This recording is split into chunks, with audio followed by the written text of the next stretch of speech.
Kim Dokja is nobody. He is a 28-year-old office worker in Seoul who takes the same subway route every morning, sits in the same seat when he can get it, and reads the same web novel on his phone while the city blurs past the window. His co-workers barely register him.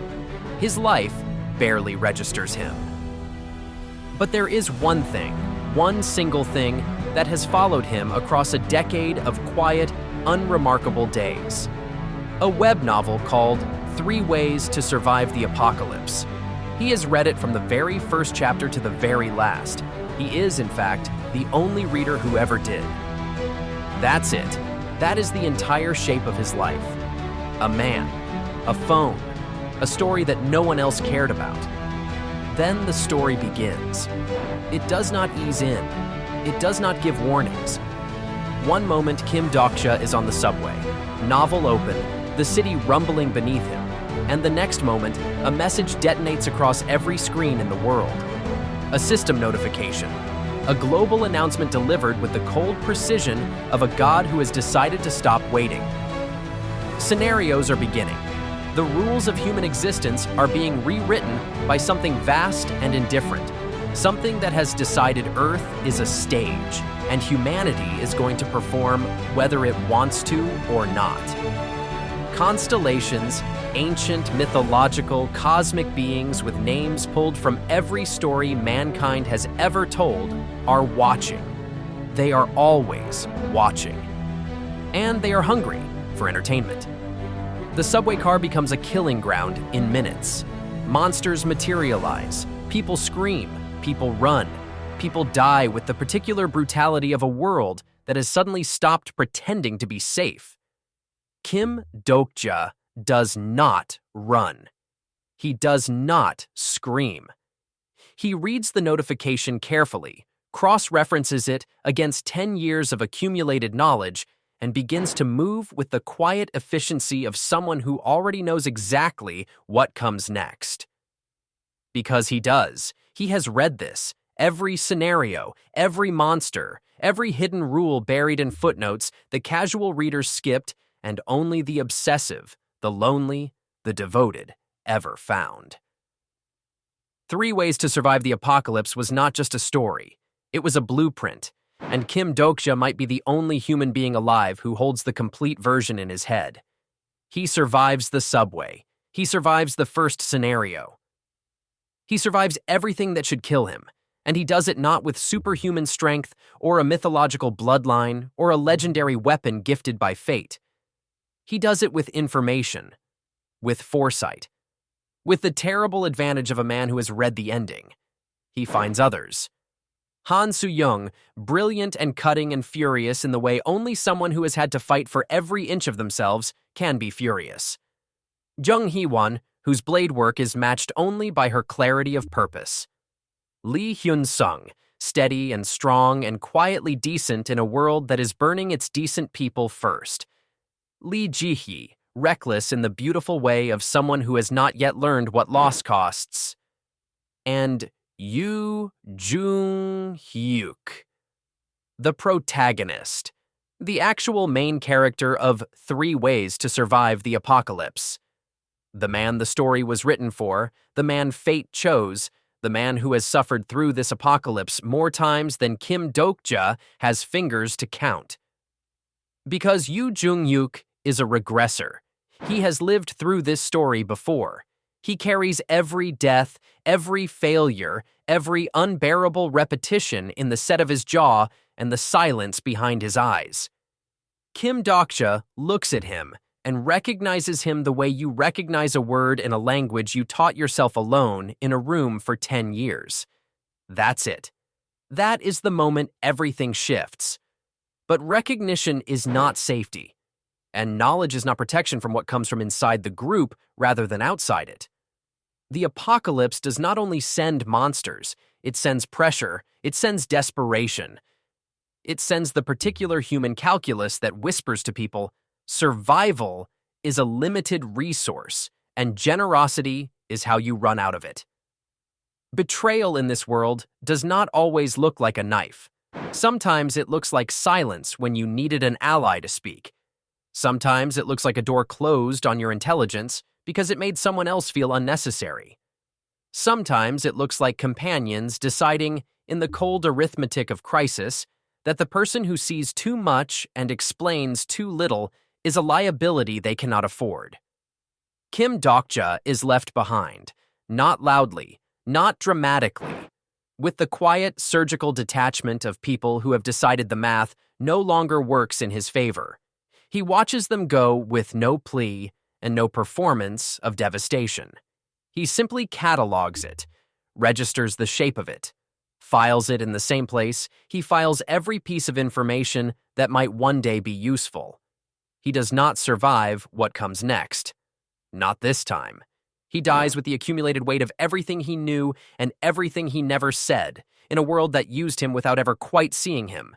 And the last thing in his mind is the final chapter of a story he loved more than he ever loved his own life.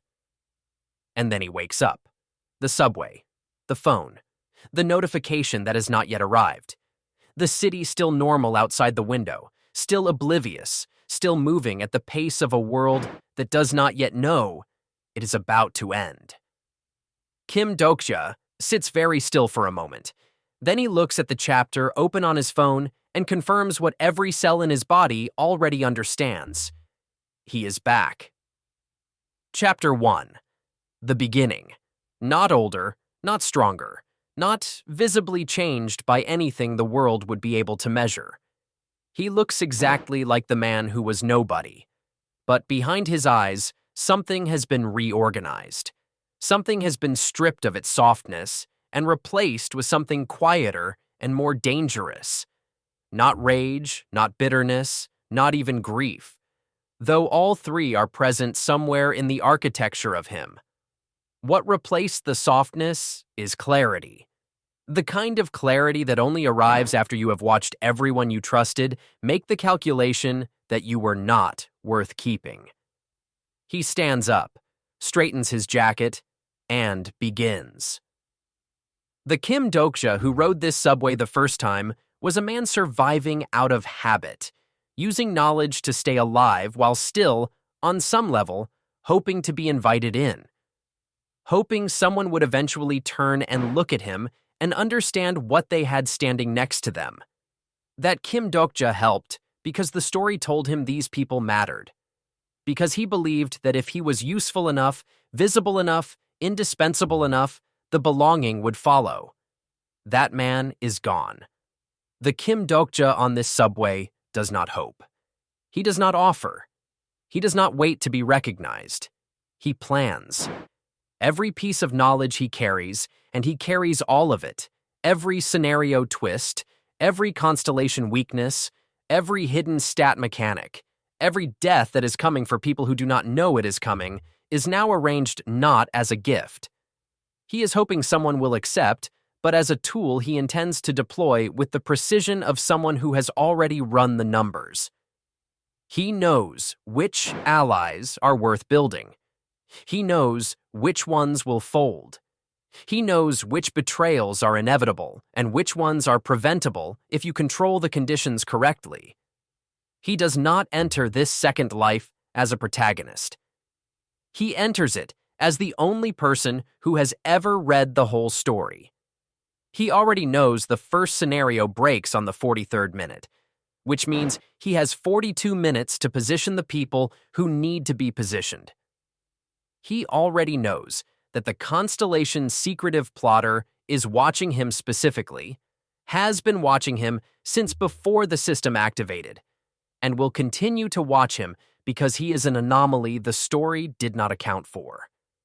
He already knows Yoo Jung-hyuk will arrive in this location burned down to nothing by another regression, another round of watching people die, another cycle of being the strongest person in the room and still not being enough. He already knows that the web novel's author wrote a version of this apocalypse that was incomplete, that there are chapters after the ending, events that cascade beyond the final page, and the story Kim Dokja memorized is a map with edges that drop off into territory no one has charted. He already knows his own death. He has experienced it. He carries it not as trauma, but as data. He begins to build. Not loudly, not by announcing himself as someone who knows things. The Kim Dokja of the first life did that, and it made people nervous, and nervous people make decisions based on what unsettles them rather than what is true. This version lets people arrive at their own conclusions about him, steers them gently toward the conclusions that serve the plan, and holds the rest behind a calm face and a tendency to understate his own involvement in outcomes that save everyone's lives. He finds Yoo Jung-yuk. The encounter is nothing like the first time, because Kim Dokja no longer approaches it with the breathless excitement of meeting someone he has loved across 1,000 pages. He approaches it with the composure of a man who has already processed his awe and come out the other side into something cooler and more durable. He meets Yoo Jung-yuk's gaze, those eyes that contain absolutely zero warmth, eyes that have watched the world end enough times to have stopped flinching, eyes that look at every person they land on and run an immediate threat assessment, because that is what surviving this many regressions does to a person. And he does not look away. He does not perform deference. He does not perform anything. He simply looks back, steady and unhurried, and says something specific. Something only a reader could know. Something Yoo Jung-yuk buried so deep in his history that no one alive should be able to touch it. Yoo Jung-yuk goes very still. Kim Dokja says it the way you say the name of something that has been eating you quietly for years. Not as a weapon, not as a performance of power, just as information placed between them like a key set on a table. Take it or leave it, but you cannot pretend it was never there. And here is what Kim Dokja understands in a way that the first life never let him fully articulate. Survival is not enough. He came back not simply to not die again. He came back because the story is unfinished, and it will remain unfinished unless someone who understands the whole of it stays alive long enough to see it through. He is not the protagonist. He was never meant to be. But the protagonist cannot survive without a reader, cannot find the hidden paths, cannot identify the exits that the scenarios pretend do not exist, without someone walking beside him who has already turned every page. The apocalypse is still coming. The constellations are still watching. The world is still going to burn in all the ways Kim Dokja has already grieved. But this time, he is not nobody riding a subway hoping the story will include him. This time, he wrote himself in. If this hit, smash that like button. It tells the algorithm to show this to other Manhwa fans. Subscribe to Plot Vault EN so you don't miss the next recap. And drop the name of the Manhwa I should recap next in the comments.